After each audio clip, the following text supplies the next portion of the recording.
आजकल के माँ बाप भी गजब के हो गए हैं। मैंने एक हकीकत देखी है जो आप लोग के साथ बयां कर रहे हैं।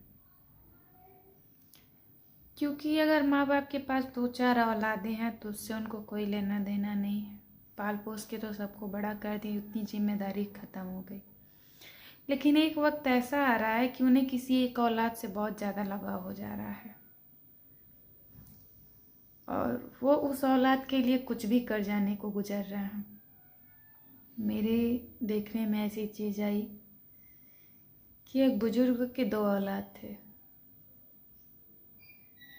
और दोनों में से एक औलाद जो हैं वो छोटे हैं या बड़े, क्योंकि मेरे पास की कहानी नहीं है, बस देखी हुई चीज़ें हैं जो आपको बता रहे हैं। क्योंकि वो जो कुछ खास लोग होते हैं उनके बारे में हमें ज़्यादा जानकारी होती है।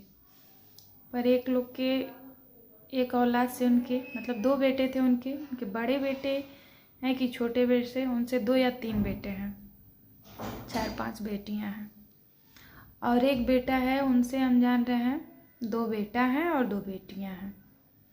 तो जिनके 2 बेटा और 2 बेटियां हैं, उस औलाद से उस बुजुर्ग को बहुत लगाव है और उसके लिए वो अपनी सारी प्रॉपर्टी, दूसरे औलाद जो उनके बच्चों को फूटी कौड़ी नहीं, और एक औलाद जो है उनके लिए घर, गाड़ी, बंगला सब कुछ है।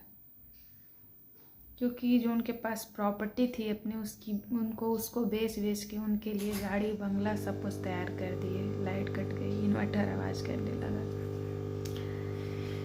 ऐसे माँ बाप को हम क्या कहें, मेरे समझ में नहीं आ रहा है।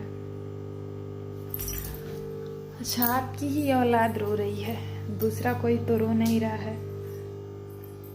या तो फिर आप में दोनों औलाद को बराबर से देखने का अगर नज़रिया नहीं है तो ऐसे माँ बाप को तो औलाद पैदा भी नहीं करनी चाहिए। या फिर एक को रुलाएं और एक को आबाद करें, एक को बर्बाद करें, ये कोई अच्छी बात तो है नहीं। अगर आपकी हाय उसको लग सकती है तो उसकी हाय भी आपको लगेगी और आपके जो अच्छे कर्म हैं वो भी बर्बाद हो गए।